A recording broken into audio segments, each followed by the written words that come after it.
മധ്യപ്രദേശിലെ രാജ്യസഭാ തെരഞ്ഞെടുപ്പിൽ കോൺഗ്രസ് സ്ഥാനാർത്ഥി മീനാക്ഷി നടരാജന്റെ പത്രിക തള്ളിയതിൽ കോൺഗ്രസ് പ്രതിഷേധം. പത്രിക തള്ളിയതിനെതിരെ കോൺഗ്രസ് നേതാക്കൾ ഇന്ന് കേന്ദ്ര തെരഞ്ഞെടുപ്പ് കമ്മീഷനെ കാണും. ഉച്ചയ്ക്ക് 12 മണിക്കാണ് കൂടിക്കാഴ്ച. മീനാക്ഷി നടരാജനെതിരായ നോട്ടീസ് കോടതി അയച്ചത് കഴിഞ്ഞ സെപ്റ്റംബറിലാണ്. കോടതി അയച്ച നോട്ടീസിന്റെ പകർപ്പ് മീഡിയ വണ്ണിന് കേസുമായി ബന്ധപ്പെട്ട വിവരങ്ങൾ പത്രികയിൽ നൽകിയില്ലെന്നാരോപിച്ചാണ് രാജ്യസഭാ സീറ്റിലേക്കുള്ള മീനാക്ഷി നടരാജന്റെ നാമനിർദ്ദേശ പത്രിക തള്ളിയത്. ധനസുമോദ് വിവരങ്ങൾ നൽകും. ധനസുമോദ്, ഇപ്പോൾ ഈ പത്രിക തള്ളിയതിൽ വലിയ പ്രതിഷേധമുയരുന്നു. അതിനിടെ ഈ പത്രികയുമായി ബന്ധപ്പെട്ട് എന്തൊക്കെ കാര്യങ്ങൾ വ്യക്തമാകുന്നു?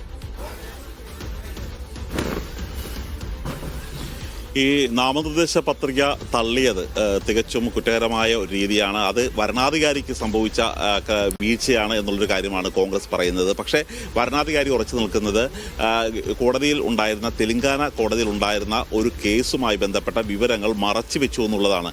ഒരു കാരണവശാലും കേസുമായി ബന്ധപ്പെട്ട വിവരങ്ങൾ മറച്ചു വെക്കുന്നവരെ സംബന്ധിച്ച് ആ പത്രിക സ്വീകരിക്കാനാവില്ല. 2025 സെപ്റ്റംബർ 17 ഇതുമായി ബന്ധപ്പെട്ട ഒരു കേസ് മമ്പള്ളി കോടതിയിൽ തെലങ്കാനയിൽ ഉണ്ടായത്. തെലങ്കാനയിലെ കോൺഗ്രസിന്റെ ഒരു യോഗത്തിൽ ഒരു സ്ത്രീ അപമാനിതയായെന്നും അവർ പിന്നീട് ചീഫ് ജഡ്ജിയുടെ പക്കൽ ഒരു സ്വകാര്യ അന്യായം ഫയൽ ചെയ്യുകയായിരുന്നു ചെയ്തിരുന്നത്. അത് 2025 ആ തരത്തിലുള്ള ഒരു അന്യായം ഫയൽ ചെയ്തത്. ഇവർക്ക് എന്താണ് മറുപടി പറയാനുള്ളത് എന്ന് ചൂണ്ടിക്കാട്ടി മീനാക്ഷി നടരാജന് നോട്ടീസ് അയച്ചിരുന്നു. പക്ഷേ മീനാക്ഷി നടരാജന് നോട്ടീസ് അയച്ചു കഴിഞ്ഞപ്പോൾ അതിൻ്റെ അഡ്രസ്സായി കൊടുത്തിരിക്കുന്നത് തെലങ്കാന കോൺഗ്രസിന്റെ ഓഫീസാണ്.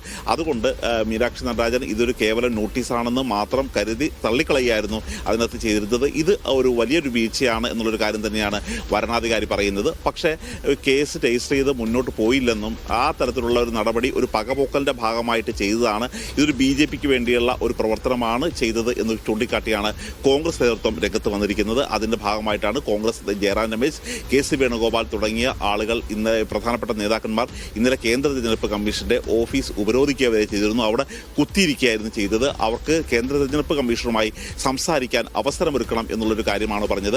ഏറ്റവും ഒടുവിൽ അവരുടെ ഈ നിരന്തര സമരത്തിന് ശേഷം കൂടിക്കാഴ്ചക്കുള്ള സമയം അനുവദിക്കുകയായിരുന്നു. ആ കൂടിക്കാഴ്ചക്കുള്ള സമയമാണ് 12 മണിക്ക് KC വേണുഗോപാൽ അടക്കമുള്ള നേതാക്കന്മാർ ഇന്ന് കേന്ദ്ര തെരഞ്ഞെടുപ്പ് കമ്മീഷനെ കണ്ട് ഈ പത്രിക വീണ്ടും സ്വീകരിക്കണമെന്നും ഇത്തരത്തിലുള്ള ഒരു പകപോക്കലിന് തെരഞ്ഞെടുപ്പ് കമ്മീഷൻ ഒരു കാരണവശാലും കൂട്ടുനിൽക്കരുത് എന്ന് അഭ്യർത്ഥിക്കുകയും ചെയ്യും.